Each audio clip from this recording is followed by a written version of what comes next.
Bom dia, mais uma manhã com Deus, priorizando a palavra de Deus. E nesta manhã do dia 9 de janeiro, nós vamos meditar de Gênesis do capítulo 27 ao capítulo 29. E que a paz do Senhor encha o teu coração nesta manhã. Que privilégio, não é?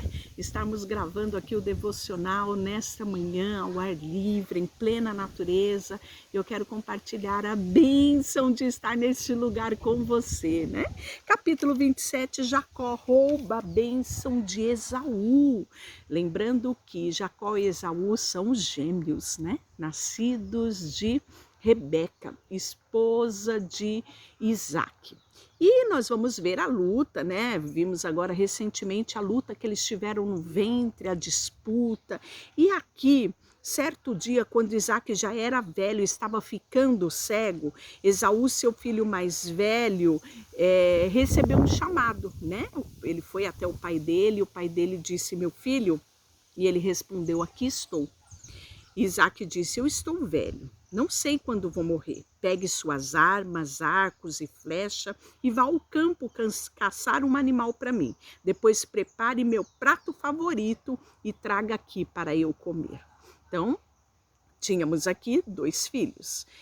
Esaú era o primogênito, então ele tinha o direito da primogenitura, né? E a primogenitura era um direito assim inegociável. Ele era dado a ele toda a herança, toda a riqueza, toda a administração da família, né? Então era passada para o filho mais velho. Então nessa posição, o filho mais velho, ele tinha autoridade. Quando o pai ia, ele tinha autoridade sobre toda aquela família, sobre toda aquela clã, né? E nós vamos ver que essa posição trazia a ele a porção dobrada da herança. E quem é que detinha esse poder? Esaú, que era o filho mais velho. E aí você deve falar, mas eles não eram gêmeos? Era. Mas Esaú, na hora do nascimento, foi o primeiro a nascer. Então, era dele o direito da primogenitura. Então, isso acontecia, essa transição de direito, isso acontecia no final da vida. Quando o pai estava para morrer, ele passava, né, ao filho mais velho a administração das posses da família nesse direito de primogenitura. E aí chegou o momento e quem ouve essa conversa de Esaú com o pai Jacó? Com o pai Isaac? A mãe Rebeca. E aqui nós vemos no texto bíblico que havia, né? Esaú era o queridinho do papai. E Jacó, o queridinho da mamãe. E aí, quando ela ouve essa história, está no versículo 5, Rebeca, porém, ouviu o que Isaac tinha dito ao filho Esaú. E aí, ela chama, quando ele sai para caçar, ela chama Jacó e fala para ele, olha, eu ouvi dizer, o teu pai dizendo para o teu irmão, então você traga-me uma carne de caça, prepare uma refeição saborosa. Agora, meu filho, preste atenção e faça exatamente o que eu te direi.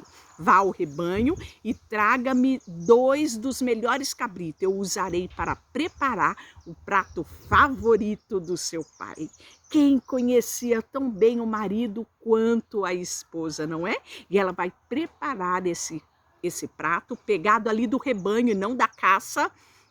Enquanto Esaú está caçando, né? Rebeca prepara aquele prato favorito de Isaac e quem leva? Jacó. Mas tinha todo um plano. O texto fala que ele veste pele, né? Porque Esaú ele era peludo e Jacó não tinha pelos como o irmão tinha. Então tinha todo um teatro a ser feito. Não era somente levar ao prato predileto. Ele tinha que se passar pelo Esaú, né, para que recebesse a bênção, e foi isso que ele fez, né?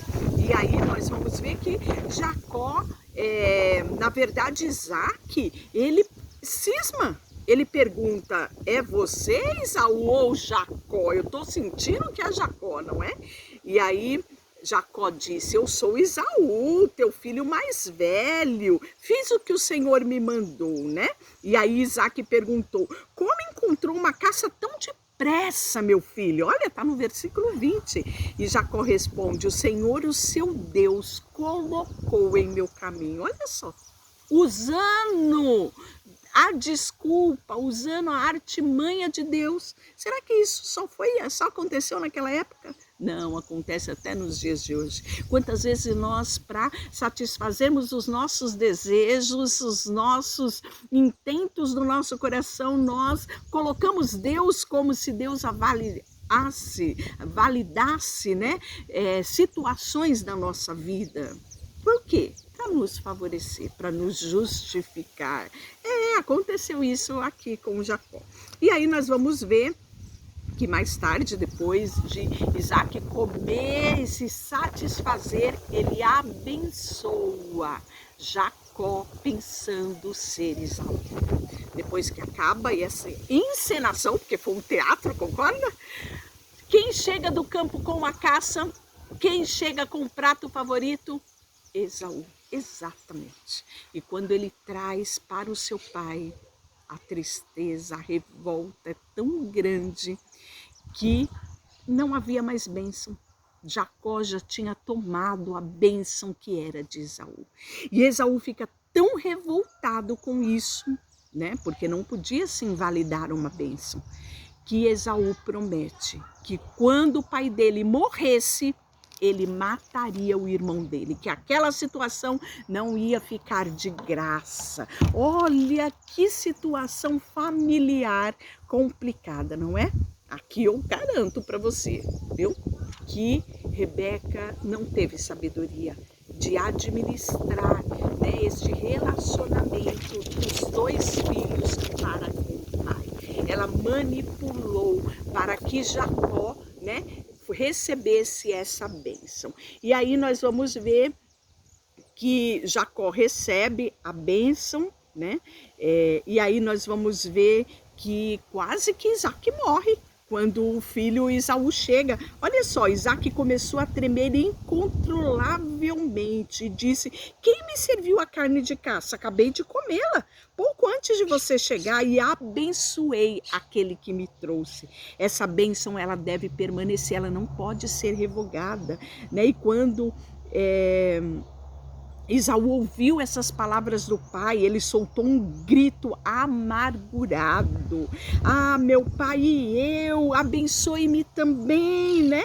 E Isaac disse: seu irmão esteve aqui e me enganou, levou embora a bênção que pertencia a você. Que coisa triste, não é? Deus, ele está com as mãos estendidas. Você não precisa roubar bênção de ninguém. A palavra diz que as mãos do Senhor, elas estão estendidas para nos abençoar. E Deus tem bênção para todo mundo. Você não precisa roubar a bênção de ninguém, porque isso vai custar muito caro para Jacó. Ele teve que fugir. Ele foge para Padã Arã.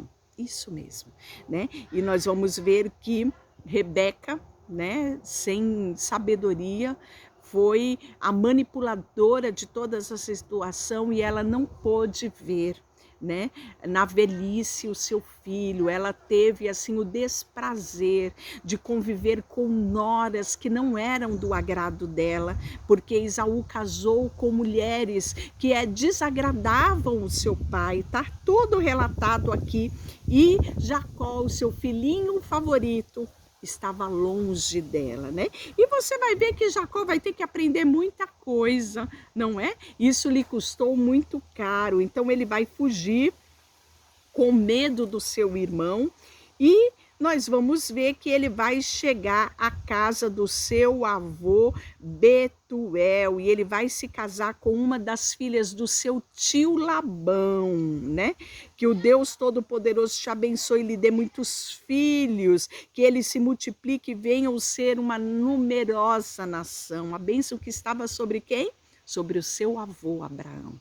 Passou para o seu pai Isaac e agora estava sobre a vida de Jacó. E aí nós vamos ver que Jacó tem um sonho num lugar chamado Betel. E esse nome ele dá pelo que aconteceu ali, ó. Então Jacó acordou do sonho e disse: certamente o Senhor está neste lugar.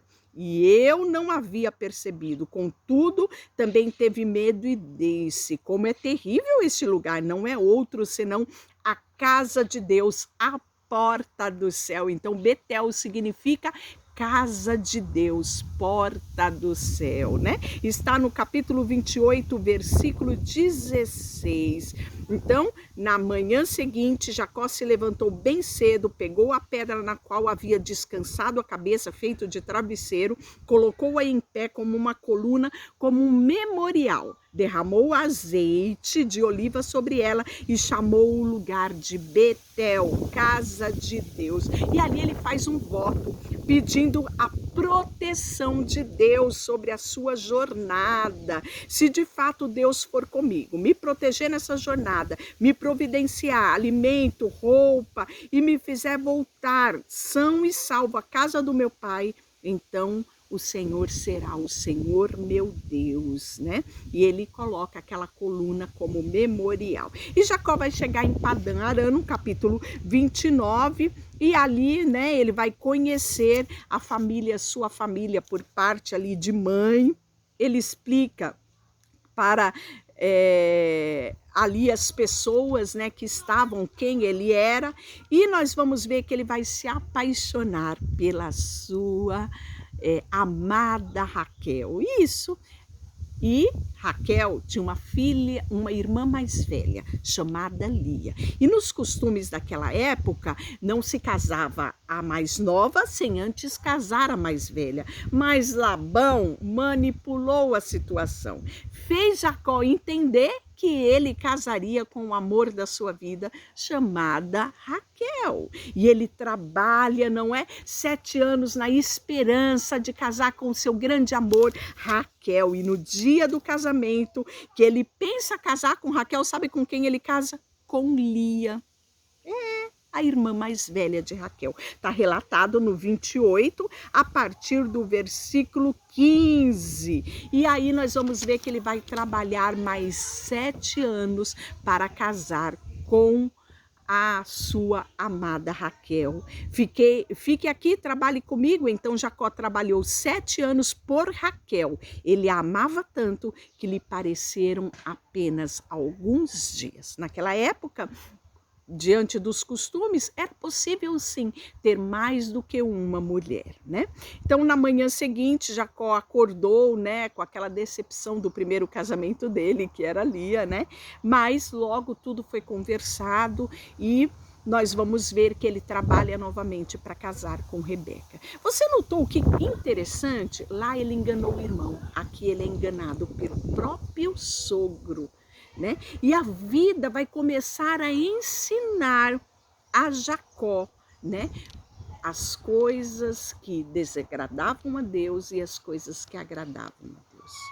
Deus, ele não quer que a gente sofra alguns percalços na vida, mas nós precisamos saber que tudo aquilo que semeamos, colhemos sim. E Deus é tão extraordinário que até mesmo em meio a todas essas coisas, ele nos ensina na nossa trajetória aqui nessa terra. E aí nós vamos ver que diante dessas duas mulheres, duas irmãs, Lia e Raquel, há também rivalidade, como tinha rivalidade lá atrás, né? Com o seu irmão. Olha como as coisas vão se repetindo. Isso nos mostra que nos processos da nossa vida, quando não aprendemos, o processo se repete, porque que Deus quer nos ensinar mediante as nossas circunstâncias, né? E aí nós vamos ver os filhos, 12 filhos. Os filhos de Lia era Rúben, Simeão, Levi, Judá, Issacar e Zebulon. E ele vai ter filhos também da serva, né? A Bila, que era a serva de Raquel, porque Raquel não podia ter filho inicialmente. Então, quando ela começa a ver Lia dando filhos a Jacó, ela dá a própria serva. Lembra o que aconteceu lá com Sara? Sara, ela vai dar a serva dela para que Abraão tenha filho. Aqui, Lia vai fazer a mesma, Raquel vai fazer a mesma coisa. E a serva dela, Bia, dá a Jacó o filho Dan e Naphtali. Logo em seguida, que Lia faz? Também dá uma serva para Jacó ter filhos com essa serva, que é a Zilpa. A Zilpa vai ter Gade e Asser. E aí Deus abre a madre de Raquel, e ela vai ter José e Benjamim. Então aqui nós temos os 12 filhos de Jacó, que dá origem às 12 tribos de Israel, né? Quantas coisas nós falamos hoje, e eu quero que você leia cada detalhezinho e que não perca nada, porque em tudo Deus quer nos ensinar. Deixa eu orar por você. Senhor, nesta manhã colocamos diante de Ti o nosso coração, a nossa vida, tudo que temos e tudo que somos. Ajuda-nos, papai, em meio aos processos, em meio às dificuldades, nós aprendermos aquilo que o Senhor quer nos ensinar. Colocamos diante de Ti tudo que temos e somos, em nome de Jesus. Amém. Deus te abençoe.